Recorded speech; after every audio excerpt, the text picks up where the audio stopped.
We have a webinar agenda set out for you today. We're going to start obviously with the welcome and opening. We're going to lead into why Indigenous social work at FNTI. We're going to talk about the BISW overview. We're going to talk about learner supports, and then we're going to hear from our cultural advisor of the BISW program. We're going to talk about course delivery from our instructors in the BISW program. And then we're going to go into integrated experiential learning with our IEL, which we call our IEL department team. Then we're going to lead into admissions and finance with our registrar and our pathways coordinator. And then again, we'll have our 20 minutes Q&A at the end. And just a reminder to use the Q&A feature at the bottom of your screen. This is the BISW and FNTI team. We're not going to move through these because as we move through the slides, each team member is going to be able to introduce themselves and let you know what their role is at FNTI and give you some information about the program. And the first up we have is going to be Ashley Miracle. Sego Miao Julie. Sego Sewa Guego and Theonera Dorie Neungits, Miracle de Wax Nazare. Sego everyone, my name is Ashley Miracle. I'm the Academic Dean here at FNTI. Niao Goa for joining our webinar on the Bachelor of Indigenous Social Work program today. We're so excited by the level of interest that this program has generated, and we invite you to share your questions throughout the presentation. But first, we did want to address the most obvious one. Why Indigenous social work at FNTI? This program has been thoughtfully and lovingly developed by the amazing team that you'll hear from today, along with many others who have dedicated their time, energy, and expertise to bringing the BISW to life. The program has been designed to meet unique Indigenous-focused accreditation requirements, both through the National Indigenous Accreditation Board, or NIAB, and the Indigenous Advanced Education and Skills Council, or IASC. I will apologize, we have a ton of acronyms within post-secondary, so I will try to make sure that I'm addressing each of those acronyms throughout. So NIAB in particular has specific social work standards outlined in their foundational document, Wisdom-Based Practices and Responsibilities for Social Work Education Programs. These standards that we wrote to emphasize the importance of upholding Indigenous self-determination and recognizing Indigenous worldviews, values, languages, and cultures, especially within the social work, education, and practice field. NIAB accreditation is also recognized by the Canadian Association for Social Work Education, which ensures that our graduates are eligible to register with the College of Social Workers and social service workers. In addition, the BISW is the first program to be fully accredited by the IASC and Indigenous Institutes Quality Assurance Board, established through Ontario's Indigenous Institute Act of 2017. These standards ensure that our programs are community-driven, locally controlled, and deeply rooted in Indigenous knowledge systems. So in short, this program was developed by us, for us, and we can't wait to welcome our next intake of learners. Now, back to you, Jules.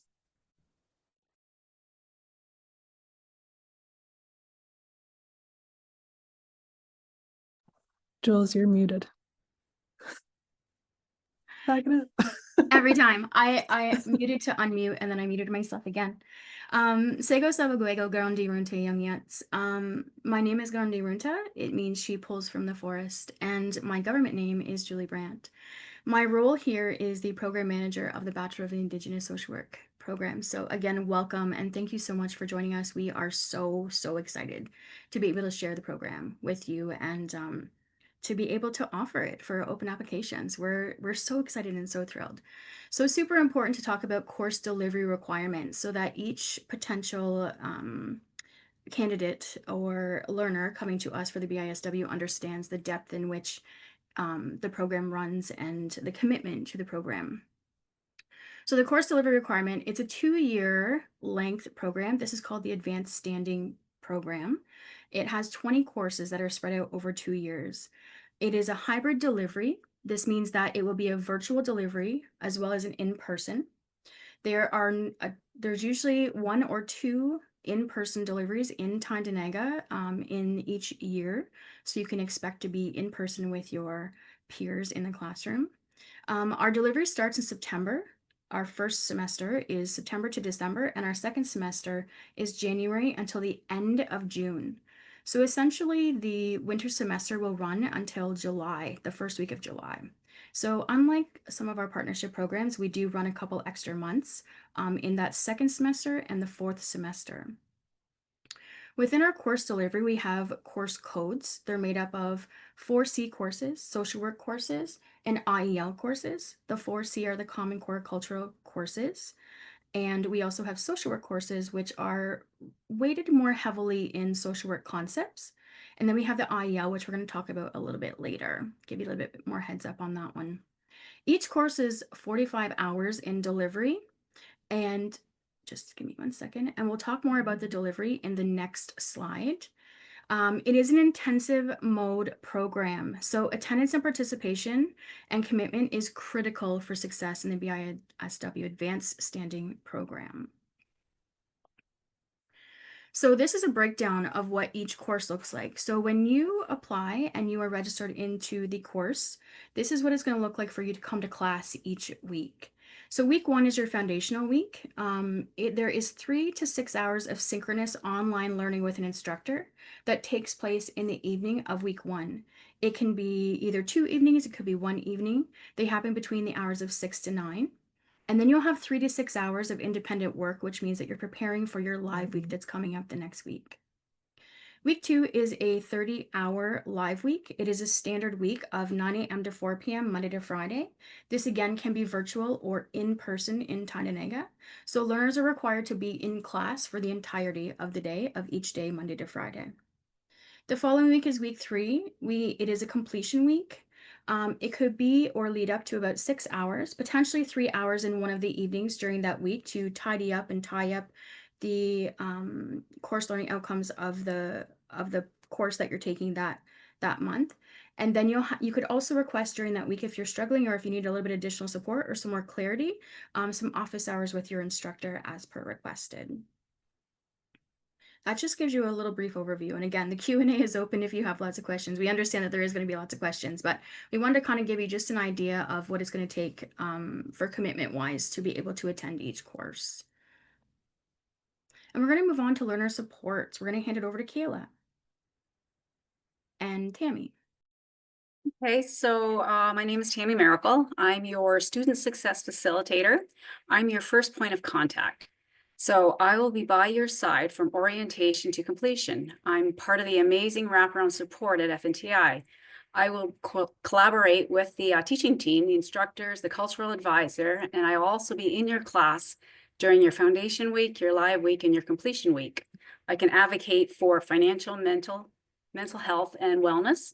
My duties also include providing referrals as needed for student support, for example, admissions, IT support, learning strategists, safety planning, and incident reports.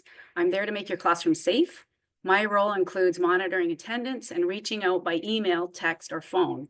I can give gentle reminders of upcoming assignments. I post announcements for deadlines and course surveys. I can do check-ins, drop-ins. I monitor missed class, and I work with the teaching team. I host and send out Zoom links. Basically, I'm your virtual auntie, here to give you a virtual hug or a virtual shove. And I'll turn it over to Kayla. Hey, good afternoon, everyone. Thank you so much, Tammy, in really detailing the SSF role. It's greatly appreciated. So my name is Kayla Cobbett, and I am the Director of Learner Success and Service Delivery here at FNTI. And in my role, I oversee the full spectrum of learner supports from orientation such as this and mental health services to academic advising and accessibility. So some of the learner supports that we have here are the learning strategist. So this role works with students who have disclosed a disability, a medical condition, or a learning challenge that affects how they may learn.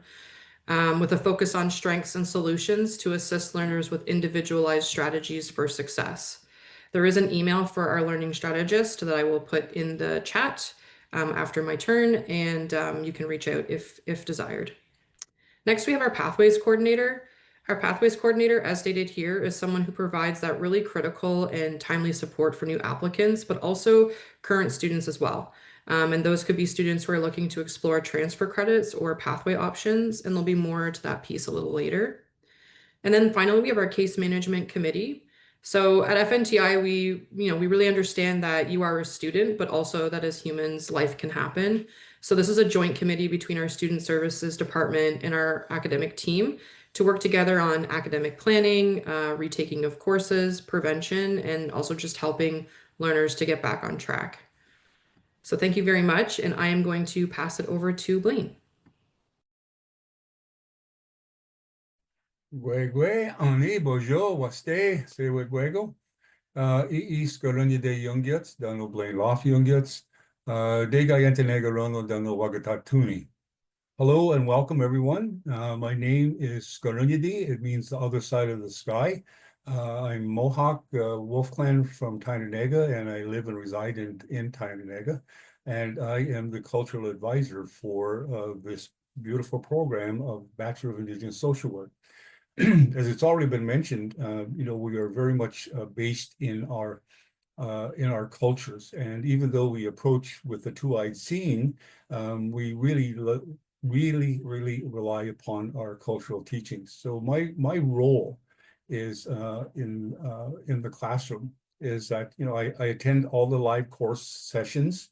I am responsible for doing our opening and closing. And rest assured, I'm not a singer, so you're not going to hear me singing. But I will get through the opening and closing of every session that we have.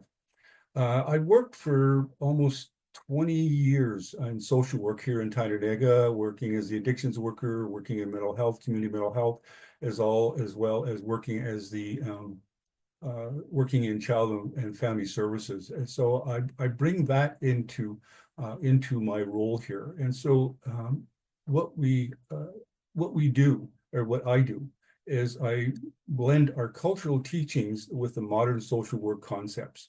And what I've come to believe, and from my experience, is that all of our cultures lend to those cultural, social work, modern social work concepts, excuse me, meaning that all of our nations are very much geared towards the well-being of each other. And that really lends to our belief, again, that we want to have Indigenous social workers working in the field, supporting our people, as opposed to social workers who are Indigenous. And that's a very key concept for us as well. And so we really strive to bring those traditional teachings into the classroom on a daily basis. I work with the SSF. I work with the instructor, to ensure that we are appropriate and it is meeting the needs of the curriculum for that particular day, and that we are then, doing what we are setting out to do.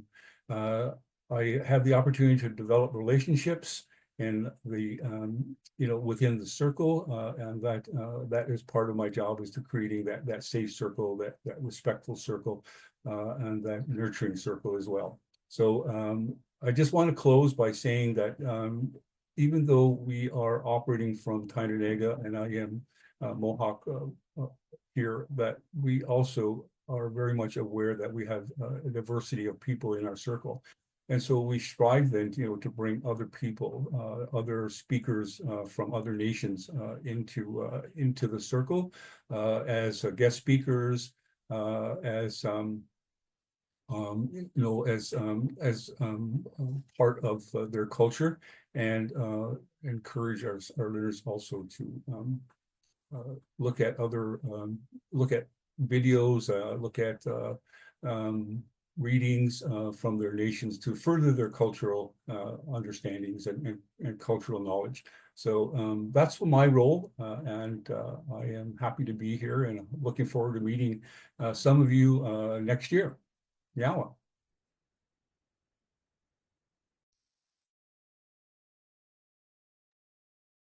And now we're going to move into our instructors, Betty and Jay. Hello. Everyone hear me? All right, perfect. Just using a newer computer here. So just testing. Yeah, my name is Jay Lomax, and I teach the Bachelor of Indigenous Social Work here at FNTI. And I'm a Dakota person from Manitoba, and also a 60 scoop survivor. My 20 years in Indigenous social work, um, I spent as a practitioner, adoption, family service, customary care, kinship, and then also leading a team in supervisory positions.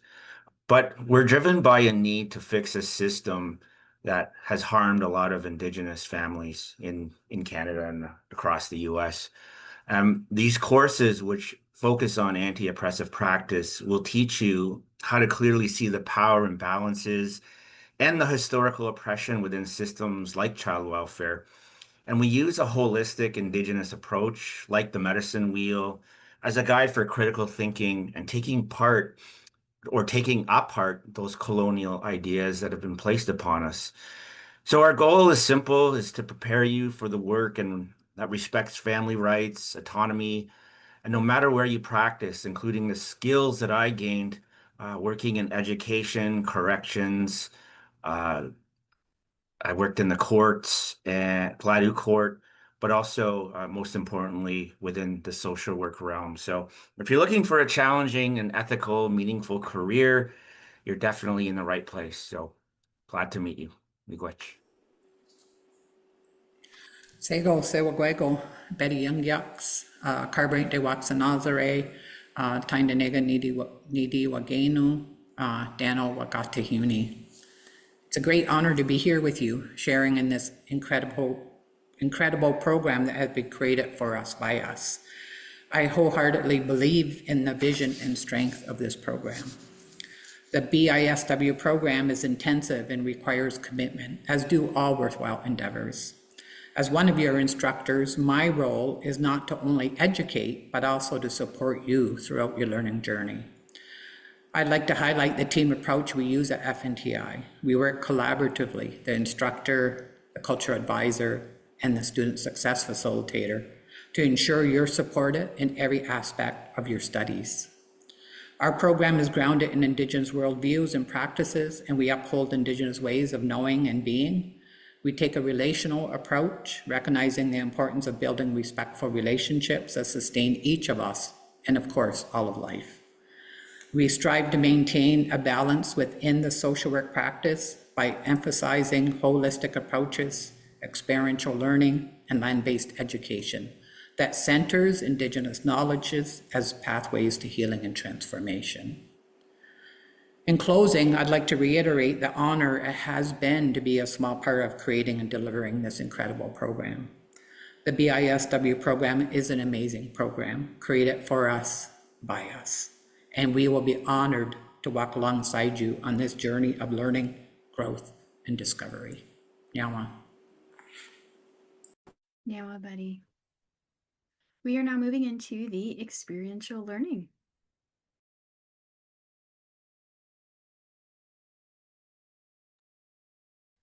Sego Zewaguego, Jawandas Yungets. My English name is Sarah Brown. My Mohawk name I just introduced is Jawandas, which translates to long day. And I am the IEL cohort supervisor. So as you can see, IEL stands for Integrated Experiential Learning, previously known as practicum or placement. As the cohort supervisor, AKA Auntie, we're trying to play with that term because what we've come to realize is that my role here is I get the honor and privilege really to walk alongside every one of the learners within the program from start to end, and I get to support in lots of different ways, specifically around IEL, the design, which is very learner focused, of your own plan of what you would like to learn, and really help guide, kind of like guide you as you steer your own boat. So learning and increasing the knowledge and skills that you have within your own bundle. So the spirit of IEL here is, as you can see, it says the IEL is a learner designed, which is very, very true. You get to design your own and it's cool, and community focused approach to practical learning. So the program prioritizes traditional ways of knowing, doing, being, and relating, all within the framework of well-being and balance.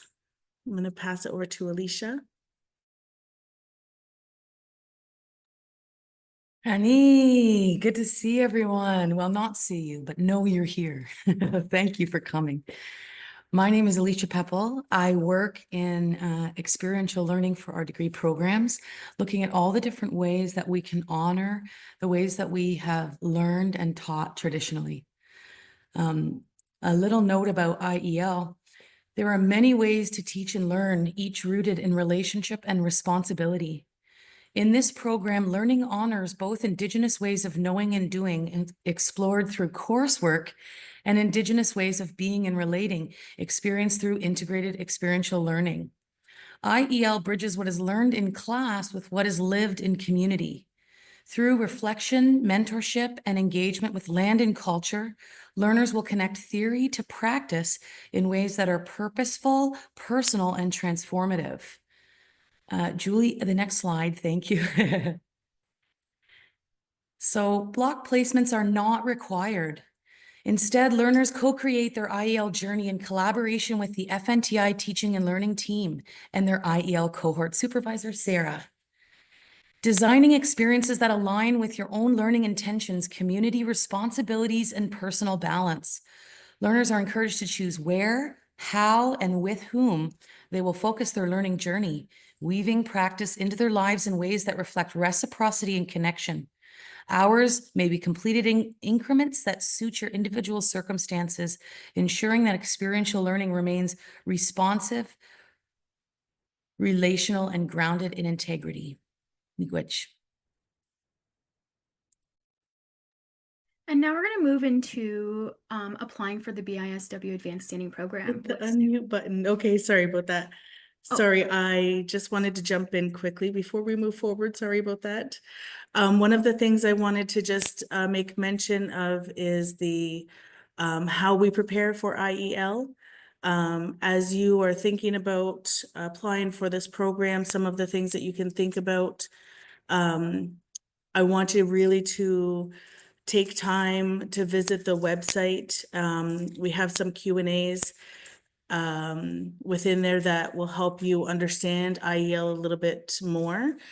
Because it is a completely new program, it sometimes can be a lot to wrap our minds around.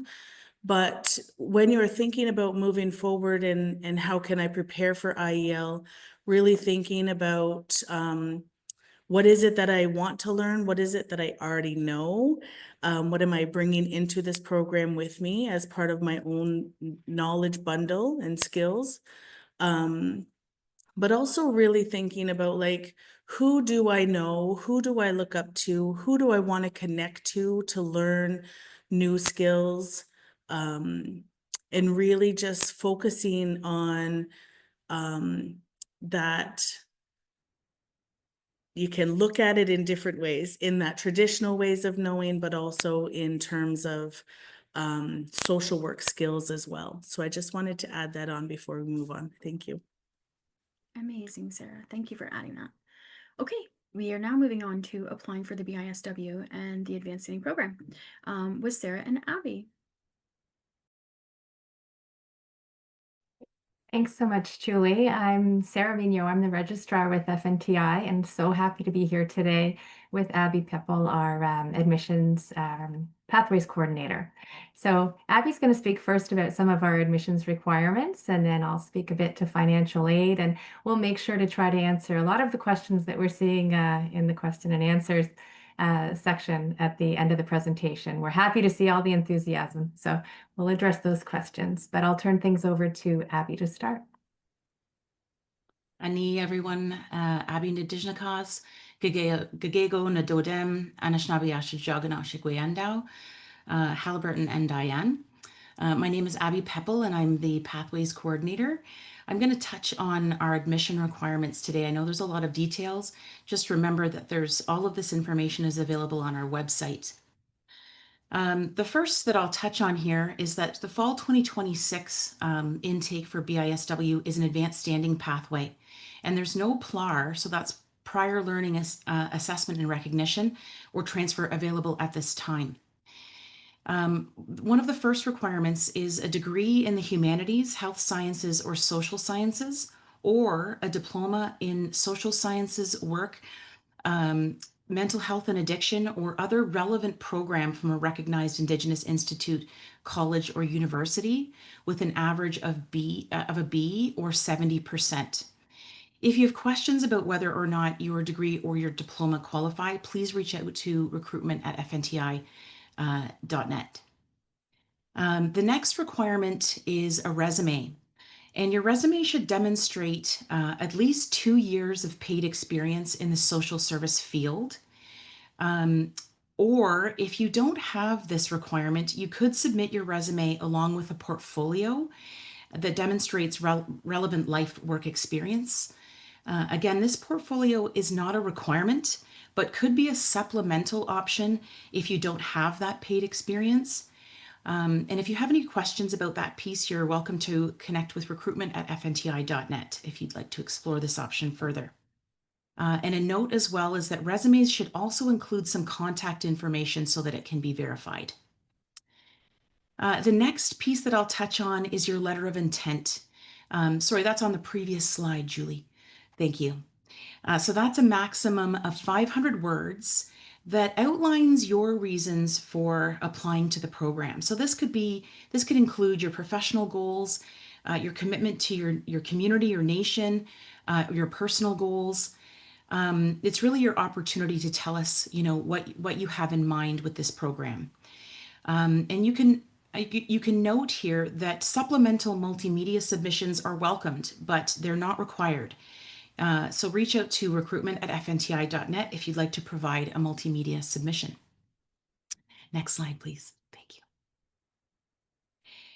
So the next piece is our 100 hours of community or volunteer work. There's a form attached to the application that is on our website that you can fill out that gives you the opportunity to list the experience that you have in strengthening our communities. There are many different examples of this, such as firekeeping or organizing events, to volunteering your time with social service organizations. We do have quite a few examples on our website and our FAQ as well. And if you have any questions about what might qualify, you're welcome to reach out to recruitment@fnti.net. The next piece that I'll touch on is the vulnerable sector check. So the vulnerable sector check may be required for your integrated experiential learning plan. It's recommended that you complete your vulnerable sector check as soon as possible in preparation for your IEL journey. Although a vulnerable sector check may not be required for every IEL within the social service field, it's often requested and should be expected. These records can take some time to receive after application, so advanced planning and requests are a good idea. So you can contact your local police department or visit opp.ca for further instructions. And then the next thing I'll touch on here is the 2 letters of support. We ask that you only provide 2 letters of support. Letters can be completed by community, cultural, or academic referees, but 1 letter must be submitted from a professional reference. And finally, I want to touch on here, we have an equal consideration date, so all applications prior to December 5th, 2025 at 11:59 p.m. will be equally considered. So all of your documents must be submitted by this date and time, and applicant decisions will be made by our committee by March 31st, 2026. And now I'll pass it along to Sarah to talk about some financial aid information. Miigwech.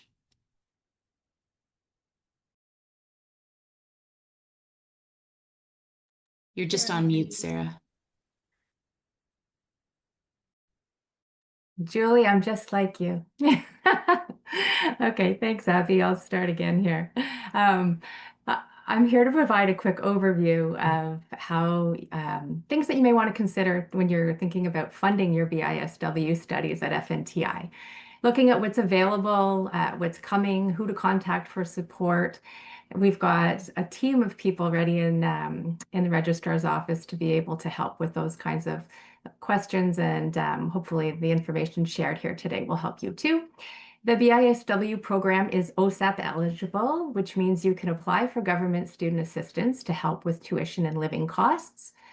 OSAP applications will open in the spring of 2026, usually in May. So please mark your calendars if that's something that you'd like to consider. If this will be your first time applying for OSAP, start gathering your documents early, things like your ID, previous income information, any dependency or spousal details. That preparation now will really help your application to go much more smoothly when the portal opens. You may also be eligible for sponsorship through your First Nation, Inuit, or Métis organization. Each funder has their own processes, deadlines, and forms, so it's important to contact them early, confirm what they cover, and ask what documents they need. Some sponsors may cover tuition, books, travel, and possibly other expenses to support your learning. So look into that and see what might be available to you. If you need a program confirmation letter or a quote for tuition and fees, please reach out to us. We can help with that. In addition to OSAP sponsorship, we also encourage you to explore scholarships and bursaries. You can find this information on our website under the admissions tab in the financial aid and tuition section. You can take a few minutes to browse and you might find that there's awards there that fit your goals or recognize your community involvement. There's others out there too, but we've compiled what we think is a pretty good list here for you to start with. If you have questions about OSAP, sponsorship letters, or scholarship and bursary applications, please email financialaid@fnti.net, and we'll try to help you with those questions. And if you have questions about the BISW program itself or the application process, as has been mentioned, please contact recruitment. And recruitment will be able to either answer those questions or triage those requests to make sure that the right people will be able to get back to you. We're also hosting application support drop-in sessions via Zoom for the next 3 weeks. So these sessions will run on Mondays over the noon hour from 12 until 1 on November 10th, 17th, and 24th. Our team will be there to help with your application questions and to walk you through the process. And the Zoom link will be posted on our website. So please join us for those sessions if you have other questions after the webinar today. We're so grateful to see so much interest in the BISW program, and our entire team here is eager to support you. So please do reach out to us. And maybe now I'll just turn it over to the question and answers. Tina's in our recruitment department, and she's going to help to facilitate the question and answer period. And as was mentioned, please use that question and answer button at the bottom of your screen to be able to ask those questions. Thanks so much. Saigo, everybody. So some of the questions that have been coming through are somewhat similar. So one of the common questions that we're seeing is about programs that they've taken in the past that could be considered a relevant program. So for admission requirements, are you able to speak on that other than we have listed just the SSW and MHA? So people are asking if ECE or nursing or post-work experience would qualify them. I can take that, Tina. So I think other than the programs that you've mentioned, you know, the bachelor's degrees in the humanities and looking at SSW and MHA, all of those questions should really be directed through to recruitment so that our admissions team can take a look at the program that you graduated from, to take a look at the curriculum that's associated with that program, and to take a look at transcripts there if necessary. So I really think it's better to leave that with questions going to our recruitment department. ECE, off the top of my head, is likely not one that will qualify for the Bachelor's of Indigenous Social Work program. But again, reach out to recruitment and we can take a look at the program that you have taken. I know there's lots of people out there that are interested in a variety of different programs coming from different places, so I'd rather have a look at more details. Thanks, Sarah. Another question that seems to be a common one for people is the time commitment. People are asking if it's feasible to work full-time while taking this program, and if the course flexibility, if there's daytime courses or evening courses that are option. If you want to speak on the scheduling and the commitment a little bit.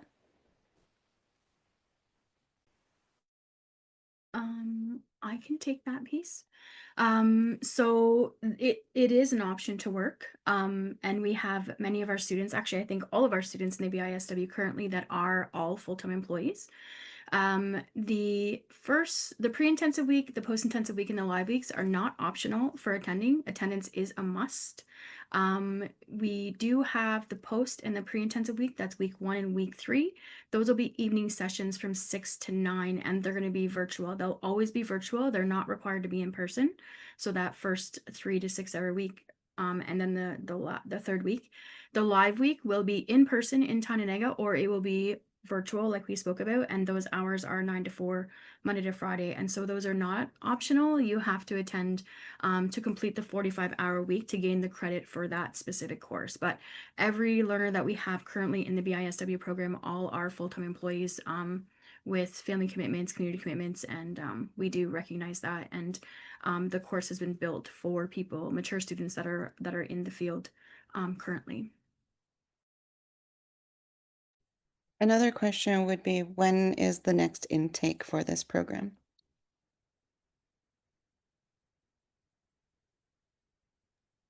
Sherry, did you want to take that? So at this time, our next planned intake is the September 2026 intake for this group. We haven't got anything on the books after that, but we're always looking at opportunities to, grow out these programs. So just keep an eye on the website, but currently we are only offering the 2026 September program.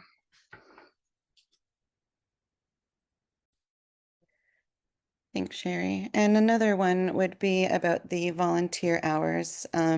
People are asking when it needs to be completed by. So I'm sure a lot of other people are asking, and what qualifies as volunteer.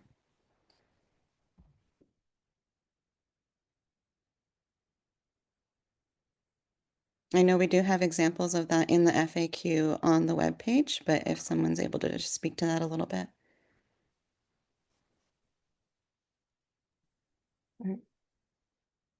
Go ahead, Sarah. Okay, great.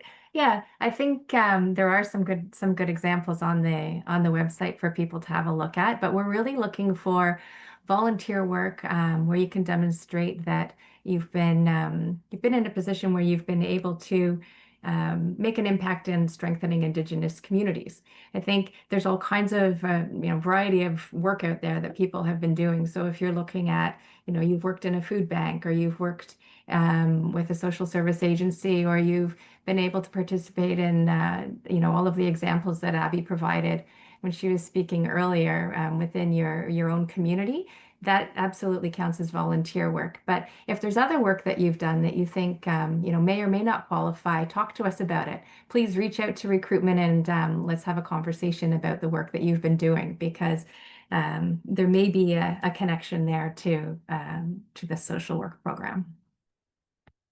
One of the elements, just to add to that as well, one of the things that we're looking for is that commitment to community. So a lot of times what we take for granted, I think, and in our communities, is the work that we often do that contributes to, whether it's ceremony planning, helping organize events, helping with some of our elders. There's a lot of work that we do that doesn't necessarily fit into that box. And so those are some of the things that we're looking to see as well. People are also asking about how many students would be accepted into the program, as well as will priority be given to First Nations, Métis, Inuit. Sure, I can jump in and answer that one as well. So our next intake is for one cohort of the advanced standing program. So this will be up to 25 learners, and priority will be given for First Nations, Métis, and Inuit learners, yes.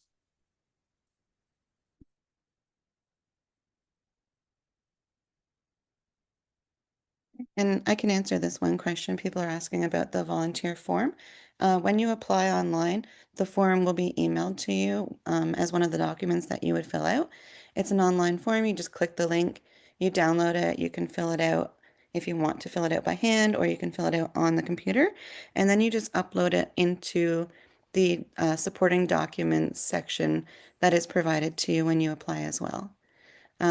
Volunteer hours can be used from previous, like going years back, as long as you're able to provide proof of them on that sheet. You do not have to get the supervisor to sign off, because I know some people have supervisors who have moved on or no longer in that position. As long as you can provide that information, it should be good.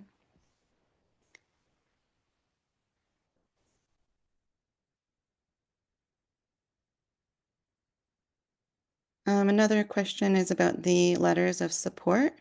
Again, a lot of these questions that are coming up are answered in the FAQ on our website.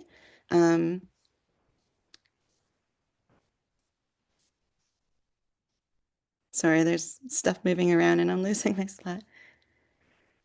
So yes, the volunteer hours do need to be completed by the application deadline, which is December 5th.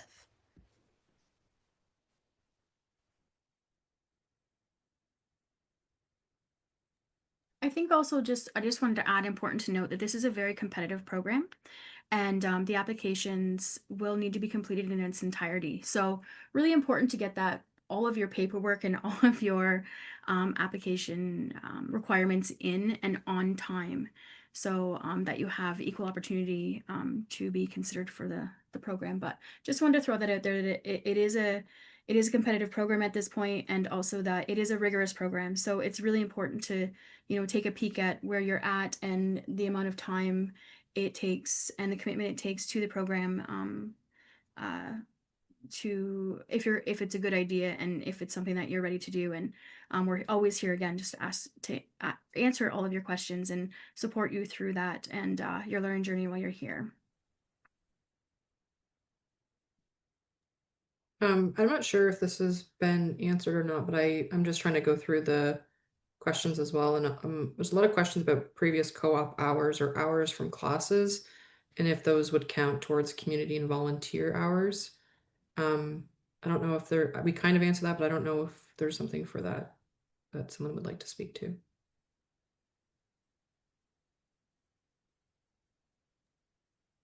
Kayla, I can address in terms of if we're looking at the work component. So any placement hours or, work that they've done that's been associated with another program that they've taken can't qualify for those work hours that we're looking for the 2 years of paid work experience. The volunteer hours, I think, will be seen in the same light. So it should be work that they've taken on outside of the responsibilities of a program that they've been enrolled in. Great. Thanks. Another question that's coming up pretty often is about the schedule and the dates that they're required to be in person. Do we have those dates and everything yet, Julie? We don't have that schedule created at this point, but I can give an example of what's happening this year, just so you have sort of an idea. So last year, the September course was the first in-person course. So what would happen is that your first week or week 1, you would do a pre-intensive Zoom session on, say, a Tuesday evening from 6 to 9 with your instructor and your teaching team to prepare for your live week. The next week you would travel. All expenses are covered, and all of planning for your travel to Tananega is covered by the learner. And you would come to Tananega and we would host a class here. You would show up for class at 9 a.m. and you would end the day at 4, and you would go to class Monday, Tuesday, Wednesday, Thursday, Friday, and then you would travel back home. The following week would be the week 3. You would come back via Zoom. You'd be sent a Zoom link to be able to attend your last week of class, which would be a 6 to 9 as well. And then that's how that ends. So September, we started with a live week in person in Tananega for semester 1. We had 2 live weeks. We had one in March and one in May in semester 2, where you travel to Tananega. And then we had one in November, which is happening this month.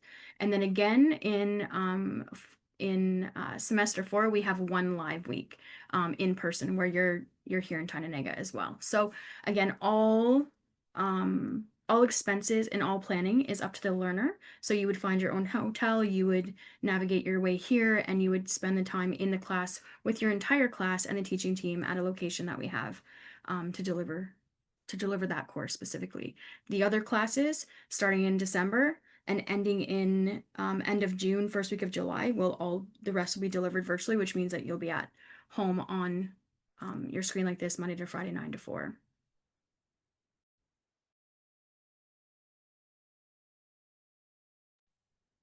Thanks, Julie. And so another question coming through is that people were asking about the applications, how many applications we're accepting, how many people we will accept, what is the process of the selection as well. So I can take that, Tina. I think we don't know how many applications we're going to get. This is very exciting to see all the interest that there is in this program right now. And we've chosen to keep our applications open for a 5-week period. So we're right in the beginning of that very first week, and very excited about seeing all the interest in the program. But we really don't know how many applications will come through.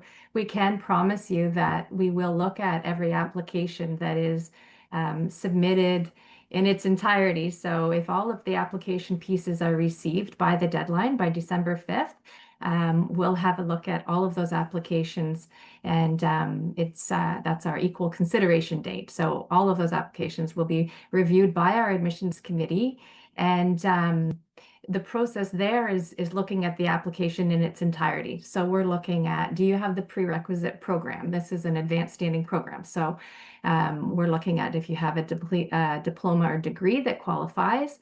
We're looking at your academic record there by reviewing your transcript. We're looking at your letter of intent and trying to get a feel for who you are and why you're interested in this program. And we're looking at your letters of reference to find out what people have to say about you and your work. And we're hoping that they draw a connection to why they think that you will be suitable for this program. And then we're also looking at the volunteer work that you've done in the past. We're looking at all of the different pieces that come through, and we have a panel that will be on our admissions committee. So there'll be multiple sets of eyes on all of these applications as well. And then we'll have the really hard decision of trying to decide who those applicants are that we'll be able to make offers to by the end of March. We'll reach out to let you know if an offer is coming your way, or if you've been placed on our wait list. We'll have room on our wait list as well, in case some of those original offers are declined for a variety of reasons. So I hope that helps you understand that we're looking at the full package, and we're here to help to support you with putting that package together. And someone's just asking about the deadline. The deadline is a set deadline. So if you do not have your documents in by that time, unless it's something to do with like we're assisting you on transcript retrieval, the deadline is December 5th. So everything must be completed and submitted by then.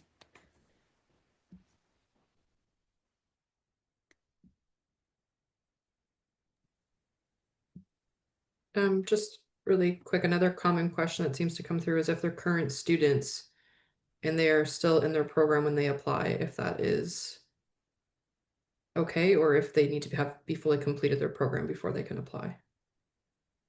For this intake, they'll have to be fully completed their program by that application deadline.